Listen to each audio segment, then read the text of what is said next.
The $300 price point for headphones is one of the most interesting because oftentimes that's where headphones start getting very, very good. Today I'm going to tell you about 5 of my favorite headphones in a bunch of different categories, a couple of honorable mentions at the end, and I want to send a huge thank you to headphones.com for sponsoring today's video. They're not influencing what I say here. These are all my choices, but you can find links to most of the headphones I talk about below. Now, I don't want to waste your time here. I tried to cover everything from super critical listening to more casual listening to Bluetooth to closed back headphones to gaming, all in a list of 5. Let's see how I did. I'd love to see your comments in the comment section down below. What would you pick for $300 if you could pick anything? The first one is a new headphone from Aukey. This is the AR5000. So this is a dynamic driver headphone. It's surprisingly light, though not the lightest on this list.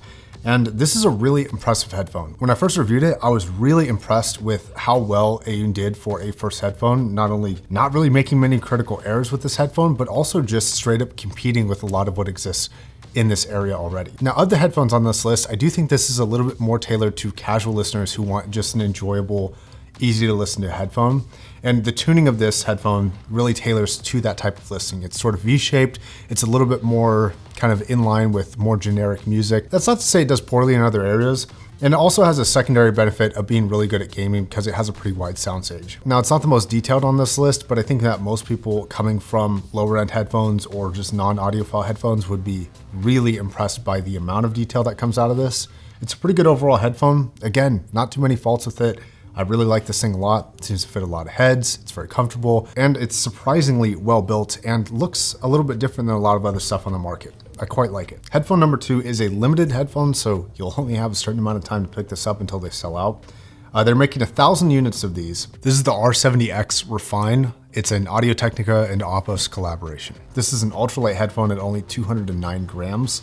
It is an excellent gaming headphone, but it also has a surprisingly competent sound signature for audiophile music. The sub bass is a little bit light, which makes it very good for gaming, but not super great for more generic music like the Aukey is good for. If you like really clean sounding and mid-range focused music, I think this is one excellent option that you have at this price point. But I think where this really shines is for the audiophile / gamer, somebody who does both probably equally. It's somebody who wants a really clean sound in a really comfortable headphone and just wants one to do both. This is my choice right now. Now, in some ways, the antithesis of that headphone is going to be the standard HD 600. This headphone is also very good at mid-range. It's also very good at a clean sound, but the delivery is where the differences lie. See, this headphone is intensely personal. It's super focused throughout the mid-range. We've talked about it a bunch in previous videos. I won't go super far into it, but it's very good at a singular focused delivery that's really internal. This headphone, while it's also very good for mid-range and does have some internal sound, it's mostly good at imaging and wide soundstage. That's one of the things that makes it excellent for gaming in a way that this is not. So if you only listen to music and never game, I'd pick this one for mid-range. If you listen to music and game, or mostly game, occasionally listen to music, I'd pick this one, especially if you're looking for actual performance. I think this is one of the best performing gaming headphones on the market right now. It's funny to say that because even though music is sort of the secondary benefit in my opinion for this headphone, it's still excellent for music. But yeah, this headphone is a classic. I'd still recommend picking it up if you haven't already. If you've never heard it, you won't regret it. Now, along those same lines, I don't actually have the headphone here, but I love it. I really enjoy it. Is the Headphone Sindara. That has become a classic at this price point, a reference point at this price point actually. And it's simply one of the best audiophile headphones at any price. It's super technical. It is more detailed than anything we've talked about so far. And it's just a very precise sound. It's got really high precision through the mids and the top end. It's got really good sound staging. It represents very well. You can also use it for gaming, though it's not as good as the R70X in my opinion. And it's got that delicious planar low end that just hits in this super satisfying way that a lot of other stuff doesn't do. Again, that's gonna be more audiophile focused than gaming focused.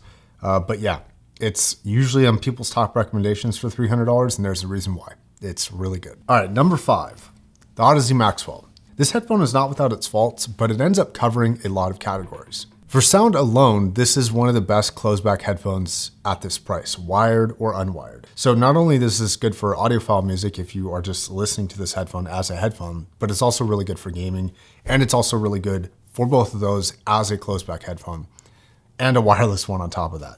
So it covers a lot of bases. It's kind of hard for me not to recommend this headphone. There's been a couple questionable things on the driver reliability and the sustainability of the battery, since it is going to be battery powered, obviously, but any battery powered headphone is going to have those concerns. Regarding the driver issues, Odyssey made so many of these that I wouldn't personally worry about that myself, but that's also why warranties exist. Now I have a couple honorable mentions, and I'll tell you why they didn't quite make the list. One of them is the HD6XX. That is the budget version of the HD650, which is a headphone that is very similar to the HD600.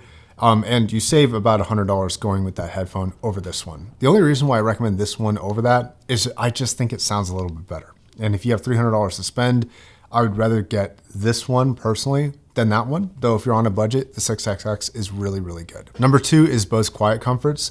Quiet Comforts are just that. They're quiet and they're comfortable. And I don't think they quite make it for sound in this grouping, which is what I was mainly focused on. I do think that they are a headphone that a lot of people will like.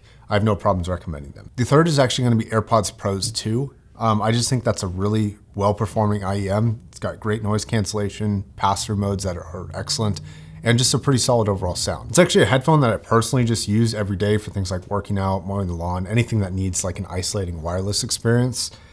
I use those, so I'd be a hypocrite if I didn't bring it up.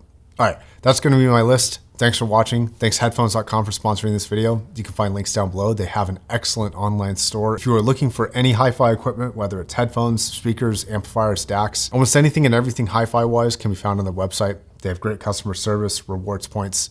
I'd highly recommend checking them out. Thanks a lot. See you next time.